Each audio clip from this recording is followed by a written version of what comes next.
টাইমেইটলৈ স্বাগতম জনাইছো ষ্টুডিঅ'ত মই বন্দিতা সৰকাৰি আঁচনিৰ নামত এছামে চলাইছে বেহা সৰকাৰি আঁচনিৰ নামত এছাম কংগ্ৰেছী বিধায়কে কংগ্ৰেছীৰ লোকে সাধাৰণ লোকক খাইছে লুটিপুটি আৰু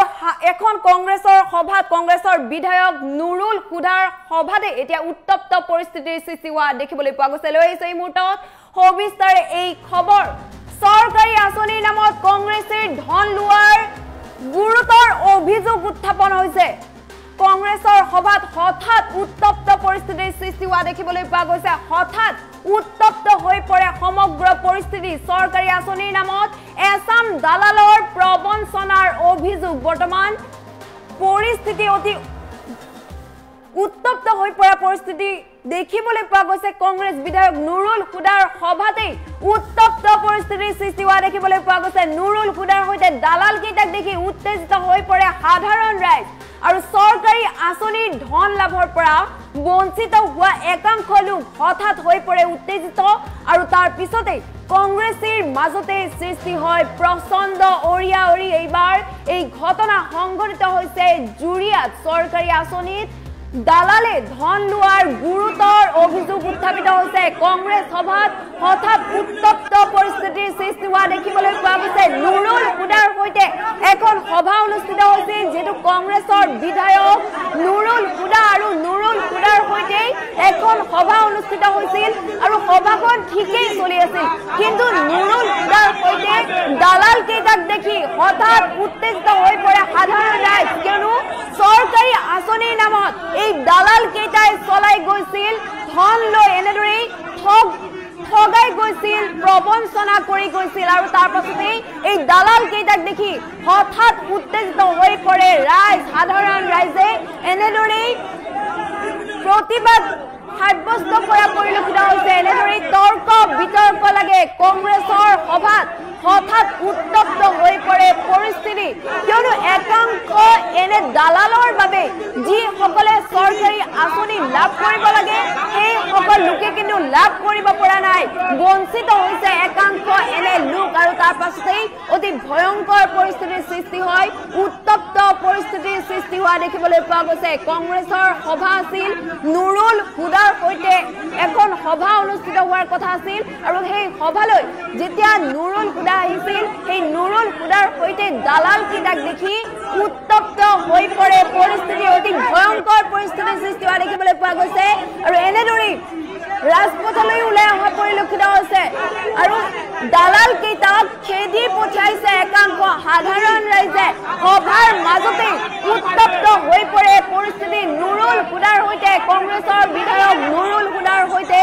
দালাল কেইটাৰ উপস্থিতি সহ্য কৰিব নোৱাৰি এনেদৰে সকলোৱে উত্তেজিত হৈ পৰা পৰিলক্ষিত হৈছে উত্তেজিত হৈ পৰে সাধাৰণ ৰাইজ আৰু হঠাৎ কংগ্ৰেছৰ সভাত সৃষ্টি হয় উত্তপ্ত পৰিস্থিতি যেহেতু সৰকাৰি আঁচনিৰ নামত যেহেতু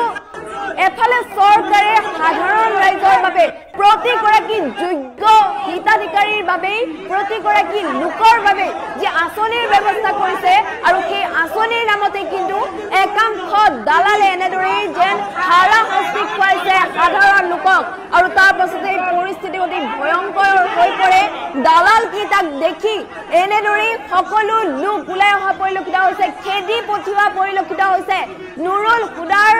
কাষতে ৰৈ থকা দেখি এনেদৰে দালাল কেইটাক খেদি পঠিওৱা দেখিবলৈ পোৱা গৈছে আৰু কংগ্ৰেছ বিধায়ক নুৰুল হুদাৰ সৈতে অনুষ্ঠিত হৈছিল এখন সভা আৰু সেই সভাতে দালাল কেইটাক দেখি অতি ভয়ংকৰ পৰিস্থিতিৰ সৃষ্টি হোৱা দেখিবলৈ পোৱা গৈছে হঠাৎ ভয়ংকৰ পৰিস্থিতিৰ সৃষ্টি হয় উত্তপ্ত হৈ পৰে পৰিস্থিতি সকলো লোকে এনেদৰে এই নুৰুল হুদাৰ সৈতে থকা দালাল কেইটাক দেখি উত্তেজিত হৈ পৰে সমগ্ৰ পৰিস্থিতি সমগ্ৰ পৰিৱেশ উত্তেজিত হৈ পৰা পৰিলক্ষিত হৈছে কিয়নো সৰকাৰি আঁচনিৰ নামত এনেদৰে ঠগ প্ৰবঞ্চনা কৰি ধন সৰকাই গৈছে একাংশ এনে দালালে আৰু এই দালাল কেইটাক দেখি হঠাৎ উত্তেজিত হৈ পৰে পৰিস্থিতি সকলো লোক এনেদৰে সাধাৰণ ৰাইজক কিহৰ বাবে লুটিপুটি খাব কিহৰ বাবে সৰকাৰি আঁচনিৰ নামত সৰকাৰি আঁচনিৰ ধন দিয়াৰ নামত এনেদৰে যি ধন হৰকাইছিল ঠগ প্ৰবঞ্চনা কৰি গৈছিল আৰু তাৰ পাছতে কিন্তু সৰকাৰি আঁচনিৰ ধন লাভ হঠাৎ দালাল কেইটাৰ সৈতে সন্মুখী হোৱাৰ পাছত খেদি পঠিওৱা পৰিলক্ষিত হৈছে। এনেদৰে ৰাজপথলৈ ওলাই আহি খেদি পঠিওৱা পৰিলক্ষিত হৈছে। দালাল কেইটাক গুৰুতৰ অভিযোগ উত্থাপিত হৈছে যে চৰকাৰী আঁচনিৰ নামত আমাক ঠগ প্ৰবঞ্চনা কৰি আহিছিল এই দালাল কেইটাই, আৰু হঠাৎ সেই দালাল কেইটাক দেখি খেদি পঠিওৱা পৰিলক্ষিত হৈছে। উত্তপ্ত হৈ পৰে পৰিস্থিতি, যিহেতু কংগ্ৰেছৰ সভা আছিল বিধায়ক নুৰুল হুদাৰ সৈতে, আৰু নুৰুল হুদাৰ সৈতে থকা দালাল কেইটাক দেখি হঠাৎ উত্তেজিত হৈ পৰে পৰিস্থিতি। উত্তেজিত ৰাইজে এনেদৰেই খেদি পঠিওৱা পৰিলক্ষিত হৈছে দালাল কেইটাক, আৰু লগতে সভা এনেদৰেই ভংগ কৰিবলগীয়া হ'ল, কিয়নো নুৰুল হুদাৰ সৈতে সভা অনুষ্ঠিত হোৱাৰ কথা আছিল কংগ্ৰেছৰ বিধায়ক নুৰুল হুদা, আৰু নুৰুল হুদাৰ সৈতে থকা লোককেইজনক দেখি দালাল বুলি চিনাক্ত কৰিব পাৰি, দালাল বুলি চিনিব পাৰি হঠাৎ উত্তেজিত হৈ পৰে ৰাইজ, আৰু তাৰ পাছতেই পৰিস্থিতি অতি ভয়ংকৰ হৈ পৰা পৰিলক্ষিত হৈছে।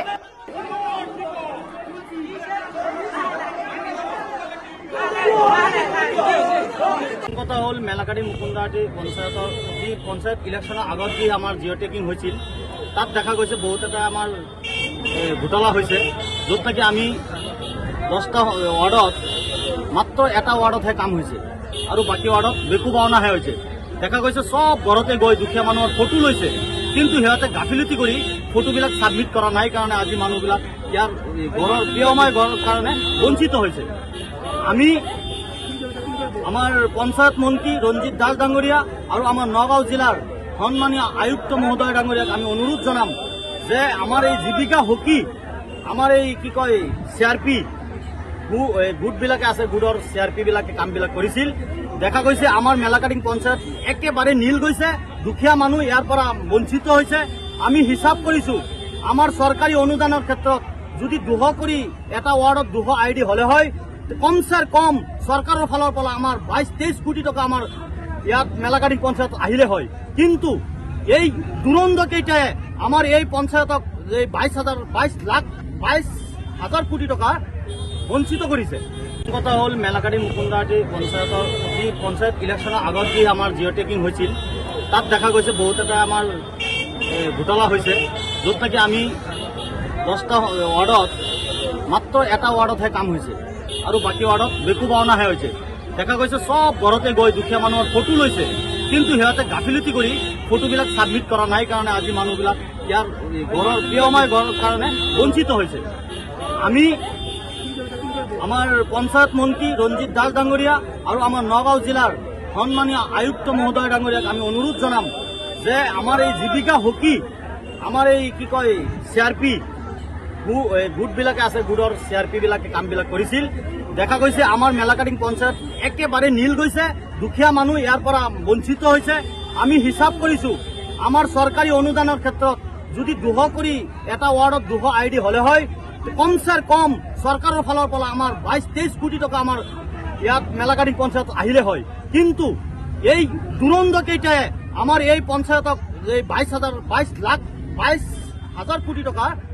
বঞ্চিত কৰিছে।